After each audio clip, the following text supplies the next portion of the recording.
Chapter 3: The Dungeon and the Betrayal. The guild doors didn't just open, they were conquered. The heavy oak portals groaned on their hinges as a group of 4 figures stepped out of the twilight and into the torchlit hall. The usual chatter of the lower-level adventurers died instantly. It wasn't just silence, it was a vacuum of sound, the instinctive mammalian response to a predator that has moved beyond the concept of threat and into the realm of force of nature. In Oakhaven, C-rankers were the true ceiling of the world. To hold that rank, one had to be level 100 or higher. Because the system slowed aging as levels mounted, these weren't just warriors, they were survivors who had outlived generations. They looked to be in their mid-40s, but their eyes held the weary weight of decades spent in the mud. Unlike the heirs of highborn houses, the B-rankers who sat in distant capitals, these were Oakhaven's local legends. They were the old guard, respected and liked because they were the only ones who could stand between the city and the great unknown. And the unknown was getting restless. Portals weren't supposed to be common. Normally, the world was a map of static, predictable portals. But lately, randoms had been tearing open in the wilds. Some were temporary cracks that vanished once cleared. Others were stable wounds in reality that led to untold places. The edge in the room wasn't just from the power these 4 held, it was the fear of what they had been sent to close. Corin Hale straightened his posture, his lightheartedness vanishing. He was the only one in the room who didn't look like he wanted to hide under a table. "Back so soon, Jackson?" Corin called out. The leader, Jackson, wore armor of sea glass plate that hummed with a low oceanic frequency. He didn't smile.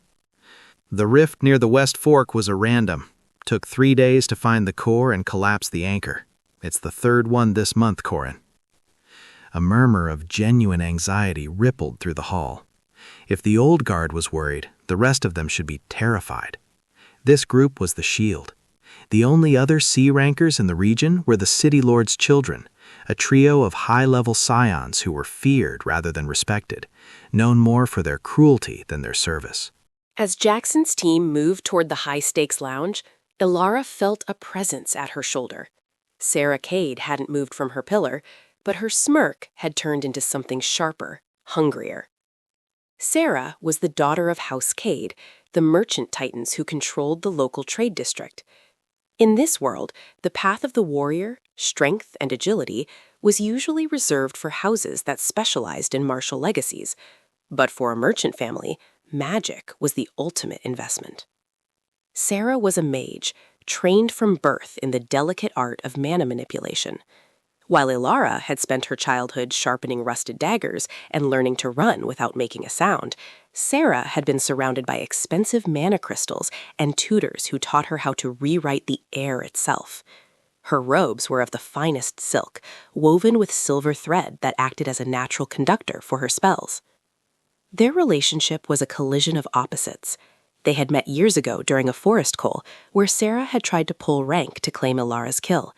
Ilara had simply leveled a blade at Sarah's throat and told her, "Your spells are impressive, but I wonder if they will still work if I cut your tongue out before you can cast them." Sarah had been obsessed with her ever since. To Sarah, Ilara wasn't a commoner. She was the only person in the city who wasn't impressed by her family's gold or her devastating fire affinity. "Look at Jackson," Sarah whispered, her voice uncharacteristically low. Her fingers toyed with a ruby ring that glowed faintly with stored heat. "He looks like he's seen the end of the world. My father says the city lord has already sent 3 riders to the provincial lord this week. They aren't just reporting rifts, they're begging for reinforcements." "Begging for help won't stop the leaks," Ilara said, her eyes fixed on the sea glass armor of the retreating C-rankers. "The system doesn't care about the chain of command."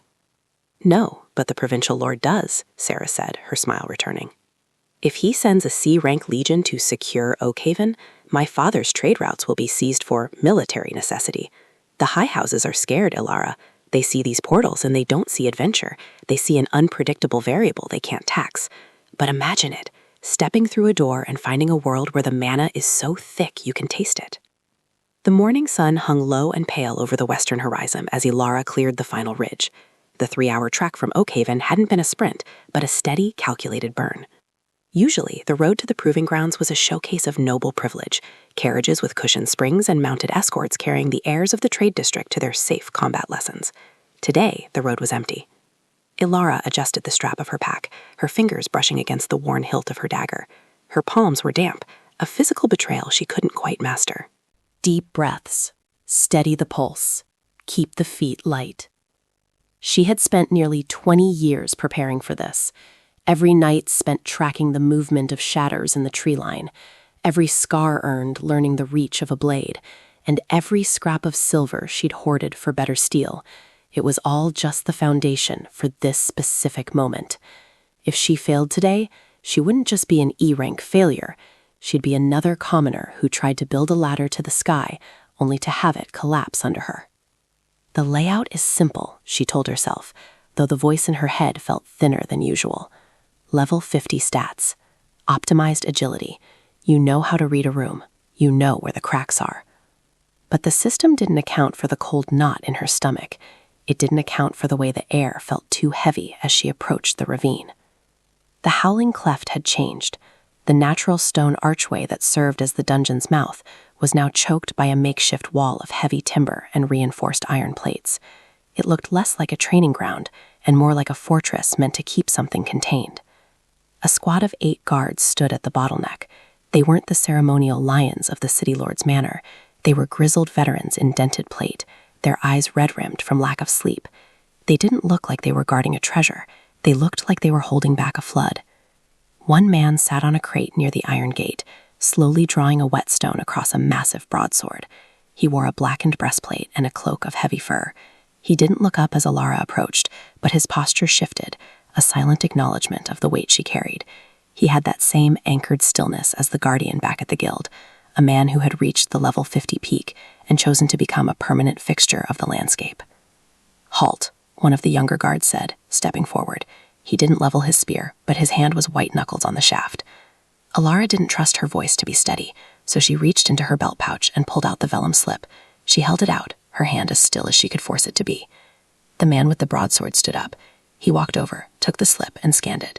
He looked at the guildmaster's seal, then looked Ilara up and down. He lingered on her patched leather and the way her eyes mapped the fortifications of the gate. "Ilara Vance," he read aloud. His voice was deep, like grinding gravel. "I'm Warden Harl. Corrin sent word you were coming. He didn't mention you looked like you were waiting for the ceiling to fall." "I'm ready," Ilara said, her voice coming out flatter than she intended. "Are you?" Harl leaned against the timber wall, gesturing toward the darkness. The cleft used to be a playground for the merchant kids, predictable spawns, fixed floors, but the rifts nearby are putting pressure on the core. It's restless. The monsters are coming out faster than we can call them, and the interior walls are starting to drift. The blueprint you studied? Throw it away. The dungeon is rewriting itself. Harl signaled to a guard, who brought over a small iron lockbox. "Standard kit for a high-risk promotion," Harl said, opening it. 2 minor mana potions, a roll of enchanted bandages, and a signal flare. He held up the flare, a small red-tipped tube. "If you fire this, we come in, but your trial ends, your deposit is forfeit, and you stay in E-rank for another year. Some advice? If the walls start closing in, fire the damn thing. Steel can be replaced. Lives can't." Ilara took the potions and the bandages, tucking them into her kit. She looked at the flare for a long second, then took it too. Not because she planned to use it, but because she respected the structural necessity of an exit strategy. "I don't plan on staying in E-rank," she said. Harl grunted, a flicker of something like grim respect crossing his face. "Then prove it. Give her 3 feet of clearance," he barked at his men. The heavy iron gate groaned as it was winched back. Beyond the threshold, the air was cold and tasted of damp moss and something metallic. The howling of the cleft was a low-frequency vibration that rattled her teeth, the sound of the earth groaning under too much pressure. Ilara stepped past the gate, her heart hammering against her ribs like a trapped bird. One corridor at a time. Identify the exits, find the load-bearing weakness. "Don't die, kid," Harl's voice echoed as the iron gate slammed shut behind her, the locks clicking into place. The world's short on people who build their own path. Ilara stood in the sudden, heavy silence of the tunnel. She closed her eyes for a heartbeat, centered her breathing, and let the tactical mind of the rogue take over. "Don't be boring," she whispered to the dark. She willed her perception to expand, mapping the stone, the air currents, and the hidden gaps in the shadows. The trial had begun. The howling cleft wasn't the empty sort. It was thick, tasting of old copper and the sharp acidic tang of mana-saturated stone. Alara didn't immediately move. She pressed her back against the cool masonry of the entrance tunnel, letting her eyes adjust and her perception spool out. She didn't see a cave. She saw an architectural puzzle. Every drip of water was an indicator of an upper-level crack. Every draft of air was a vector pointing toward an exit or a hidden chamber. The first floor was supposed to be a series of interconnected limestone halls, the training grounds. According to the old maps, this area was populated by grave rats and the occasional sluggish crawler. Predictable. Manageable. But as Alara willed her vital sight into focus, the world shifted into hues of deep blue and jagged crimson. The silence was wrong. Usually, the scuttle of vermin was the baseline of a dungeon's heartbeat. Instead, she heard the frantic, rhythmic slapping of paws against stone, fast, desperate, and coming toward her. She moved forward, her boots silent on the uneven floor. 10 meters in, she found the first sign of the drift Harl had mentioned. A massive slab of stone had sheared off the ceiling, blocking half the hallway. It wasn't a natural collapse. The edges were glowing with a faint violet luminescence, mana scars from the pressure of the nearby random portal. Then the targets appeared. A pack of grave rats, each the size of a hunting dog, rounded the corner ahead. But they weren't stalking. Their fur was standing on end, and their eyes were blown wide with a primal, frantic terror. They weren't hunting her. They were fleeing. They scrambled past her, some even leaping over her boots in their haste to reach the iron-grated door she had just entered through. They ignored the prey in their midst, their only instinct being to put as much distance between themselves and the lower levels as possible. The rats are leaving the ship, Alara thought, her hand tightening on her primary dagger. The hierarchy of this floor just collapsed. She reached the central junction, a wide, vaulted chamber that served as the transition point between the first and second floors. Here, the instability was even more apparent. The stone pillars that supported the ceiling were twisted at impossible angles, as if the dungeon were a piece of clay being kneaded by a giant hand. Alara crouched behind the remains of a decorative plinth, her perception spiking. Something was standing near the spiral staircase leading down. It was a hobgoblin, the traditional mid-boss of the first floor. Normally, a hobgoblin at this level would be a stoic, brutish sentry. This one was trembling. The creature was staring down into the darkness of the second floor, its crude spear forgotten on the floor. It let out a low, whimpering sound, its yellow eyes darting back and forth, as if searching for an escape route that the shifting stone had swallowed. Alara watched the creature's mana signature through her vital sight. Its heart rate was off the charts, the crimson glow of its pulse flickering like a dying candle. Whatever was on the second floor, the place she was required to go to retrieve the warden's token, had turned a predator into a shivering coward. If the hobgoblin won't go down, the stairs are clear, she reasoned. She could kill the creature in seconds. A single strike from Vanish to the base of the skull would end it. But Alara hesitated. In a shifting blueprint, you didn't destroy a variable unless you had to. She watched as the hobgoblin suddenly turned and bolted, sprinting toward the upper tunnels and following the rats. It left the way to the second floor completely unguarded. Alara stepped out from behind the plinth, her gaze fixed on the yawning black throat of the staircase. The howling was louder here, a rhythmic, thumping vibration that felt less like wind and more like a heavy, slow-moving heartbeat. The second floor was supposed to house the warden's token and a standard territorial boss, a stone golem or a broodmother. But the golem didn't make the rats run. The broodmother didn't make a hobgoblin weep. She took a slow, measured breath, centering her focus. Her nerves had settled into a cold, hard clarity. The architecture of the trial had changed, but the objective remained. 1 floor to go, she whispered. She checked the seal on her mana potions, adjusted her grip, and began the descent into the dark. The descent to the second floor felt like stepping into the lungs of a dying beast. As Alara's boots touched the bottom step, the air changed from the damp limestone chill of the upper levels to a dry, sulphurous heat. The transition was sharp, unnatural. The second floor of the Howling Cleft was traditionally a network of mining tunnels and ancient catacombs, a place designed to test an adventurer's endurance and ability to manage resources over several hours of navigation. But the silence here was absolute. On the first floor, the panic of the fleeing monsters had created a cacophony. Here, there was nothing. No scuttle of spiders, no drip of water, no echo of the howling wind. Just the sound of her own blood rushing in her ears. Alara moved with a predator's patience. She treated the corridor as a series of structural vulnerabilities. Every few meters, she paused, pressing her hand against the stone to feel for vibrations. Her perception was screaming that the geometry was wrong. The tunnels were longer than the map suggested, the stone walls smooth as if they had been melted and reshaped. An hour into the trek, she encountered her first obstacle, a pressure plate trap. In a standard D-rank trial, these were designed to be detected by a scout's eye. Alara saw it instantly, a slight misalignment in the floor tiles, a hair-thin gap where the dust didn't settle. She didn't just bypass it, she stopped to examine the mechanism. The dart thrower behind the wall was jammed, the wood rotted through by an invasive violet lichen. "The dungeon isn't just restless," she whispered, her voice a ghost in the dark. "It's being overwritten." She encountered a group of crawlers in the third hour, multi-limbed, pale monstrosities that usually required a tactical retreat for an E rank. Alara had her daggers out, her mind already mapping the trajectory of their leap. It was a slaughter, but not a glorious one. The crawlers were sluggish, their movements uncoordinated. They looked emaciated, their monosignatures flickering like guttering candles. When she struck, her blades slid through their hides with terrifying ease. They didn't even fight back. They simply collapsed, their eyes fixed on the darkness deeper in the dungeon with a look of exhausted relief. Alara wiped her blade, her brow furrowing. These weren't enemies, they were leftovers. The trek stretched into the fourth hour. The tactical rogue in her was counting steps, measuring the monodrift and calculating the angle of the slope.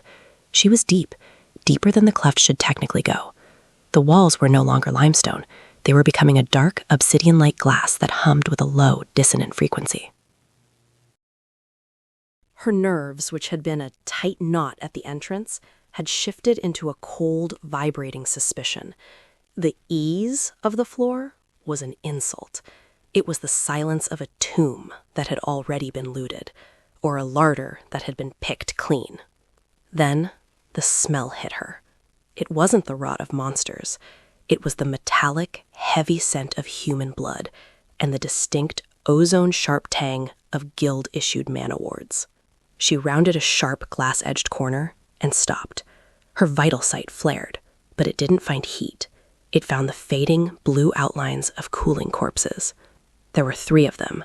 They wore the standard-issue reinforced leather of guild guards, not the heavy plate of Warden Harl's unit, but the lighter, cheaper gear of the auxiliary watch. These were level 20s and 30s, men and women who had no business being on the second floor of a restless dungeon. Alara knelt beside the nearest body, her hands steady, but her heart beginning to burn with a slow, dark realization. The guard's throat had been opened with a single massive strike, something with claws longer than her forearms. But it wasn't the wound that caught her eye. It was the equipment. One of the guards was clutching a warden's token, the very item she was supposed to retrieve from the boss chamber to pass her trial. Except the boss chamber wasn't in sight. She looked at the guard's face. He was young, barely older than her. Beside him lay a crumpled piece of vellum, an order signed by a guild sub-official, not Corin. It was a command to retrieve the token and stabilize the wards before the noble scions arrived for their next training cycle. They had been sent in to do the work, and they had been slaughtered. Alara sat back on her heels, the cold logic finally connecting the dots. The guild knew the cleft was failing. They knew a random portal was pressing against the core. They didn't send the C-rank old guard to clear it. That was too expensive. They didn't send the city lord's children. That was too risky. They had sent these expendables, and when they didn't return, they had sent her. The realization was a jagged glass shard in her mind. That's why Lyra was efficient. That's why Harl looked at me like a funeral guest. She wasn't being tested for a promotion. She was being used as a high-level scavenger. If she cleared the problem and brought back the token, they got a D-rank asset and a cleaned-out dungeon for the nobles. If she died, She was just another commoner scout who never returned, just like her parents. Her level 50 status didn't make her a legend. It just made her the most expensive piece of bait in the guild's tackle box. Just like them, she whispered, her voice trembling with a sudden, sharp fury. The blueprint hasn't changed in 20 years. As the anger surged, the silence of the second floor finally broke. It started as a vibration in the obsidian floor, a rhythmic, heavy thud that made the glass walls chime like bells. It wasn't the sound of a stone golem. It wasn't the scuttle of a broodmother. It was a wet, tearing sound, followed by a roar that didn't sound like it belonged to this world. It was a sound of static and hunger, a scream that tore through her perception and sent a literal shockwave of mana through the tunnel. The restless core hadn't just shifted the walls. It had birthed something. The obsidian walls ahead of her began to glow with a sickly, pulsing violet light. The darkness at the end of the hall wasn't just shadows anymore. It was a void that was breathing. Elara stood up, her daggers held in reverse grip, her knuckles white. She looked at the dead guards, then toward the source of the roar. The fear was gone, replaced by a cold, architectural spite. If the guild wanted her to be a sacrifice, she was going to make sure the cost was higher than they could ever afford to pay. The howling had stopped. The hunt had begun. The structural failure. The void at the end of the tunnel didn't just move, it unfurled. The entity brought the room to her, the obsidian walls peeling back like charred parchment. It was a void stitcher, a nightmare of elongated, broken limbs, and a horizontal rift of pulsing violet light where a face should be. It moved with a stuttering, flickering speed, high-speed displacement, massive reach. Ilara's mind mapped the hall instantly. If it connects once, there won't be enough of me left to bury. The stitcher lunged. Ilara triggered Phantom Step, flickering 5 meters to the left, just as a limb made of solidified shadow erased the stone where she had stood. She circled, daggers tight. She lunged forward, triggering Vital Sight. The world turned blue and red, but the stitcher was a blur of violet interference. Finally, she spotted them. 3 glowing nodes of concentrated mana in its chest, throat, and spine. "Found the anchors," she whispered. She engaged Vanish and closed the distance. She drove her primary dagger toward the chest node. Clang! The stitcher shifted its density at the point of impact. Before she could recoil, a shadowy limb caught her in the ribs. The force sent her flying. Ilah slammed into the glass-like wall, the air leaving her lungs in a painful burst. HP 1120/1850. The stitcher began a relentless assault. Ilara was forced into a desperate dance, using Phantom Step again and again. MP 410/1850. Resources dwindling. She looked at the dead guards nearby, the disposable commoners sent in before her. A white-hot fury ignited in her chest. "I am not a sacrifice," she snarled. "I am the one who survives the collapse." The stitcher reared back, its rift eye glowing for a floor-clearing discharge of void energy. Ilara didn't retreat. She forced her remaining MP into her new capstone. Flow state activated. The world didn't just slow, it settled into a manageable rhythm. The violet wave of destruction, which should have been a blur, was now a crawling tide she could read. Because her MP was still briefly above the 50% threshold, her precision buffer kicked in. Her legs felt lighter, her eyes sharper. She saw the threats, she saw the opening. She sprinted, waving through the stitcher's flailing limbs with a kinetic, unstoppable grace. The stitcher fired. Ilara leapt, using a falling pillar as a springboard, soaring over the wave of void fire. In midair, she triggered Soul Sever. She slammed into the stitcher's back, driving both daggers into the spine node. Break. The Soul Sever cut the connection between the monster and the dungeon's mana. A deafening crack echoed as reality snapped back. The stitcher shrieked and imploded into a gray mist. Ilara tumbled across the floor, coming to a stop against the far wall. Ilara lay on the cold stone floor, her chest heaving as she fought for every scrap of air. Her armor was dented, and her mana reserves were scraped hollow. With a trembling hand, she reached out and closed her fingers around the warden's token, dropped by the dissolving corpse of the beast. It felt unnaturally cold, a physical weight that felt like the price of the lie she had lived to get here. This wasn't right. The warden hadn't just been strong, it was an aberration. A creature of that density shouldn't have been in a D-rank promotion dungeon. It was a fracture in the dungeon's design, a monster that shouldn't have spawned. A soft chime echoed in the stillness. Promotion quest, success. Alara let out a breath she didn't know she was holding. She had survived. But before she could dismiss the window, a second chime rang out, deeper, harsher than the first. A small, pulsating crystal materialized in the air where the beast had died, hovering at eye level. Anomaly eliminated, calculating bonus. Reward generated, skill orb, analyze. Alara blinked, her exhaustion momentarily forgotten. She stared at the swirling, milky depth of the orb. Analyze? Her heart skipped a beat. This wasn't just a reward, it was a fortune. Analyze was a cornerstone skill, but for a freelancer without a sponsor, it was nearly impossible to get. You either paid an exorbitant fee for a tutor in the capital, be part of a large merchant house, or you somehow get an obscure title that granted it. To see it drop as a physical item, she reached out, her fingers brushing the cool surface of the orb. The moment she made contact, the crystal shattered into light, rushing into her chest. Skill orb consumed, integrating knowledge. As the knowledge of the skill settled into her mind, a sudden, sharp awareness of the values and numbers hidden behind the world, the chaotic mana of the chamber began to settle. By killing the aberration and accepting the reward, she had unintentionally smoothed the jagged edges of the local field, creating a pocket of perfect, eerie stillness.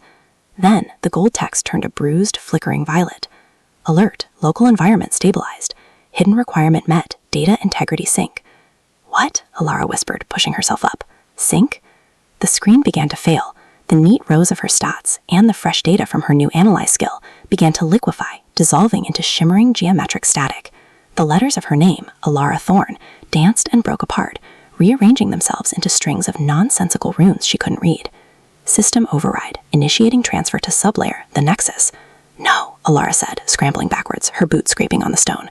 The dungeon is cleared. Negative, a voice boomed, shaking dust from the ceiling. It wasn't the system's mechanical monotone.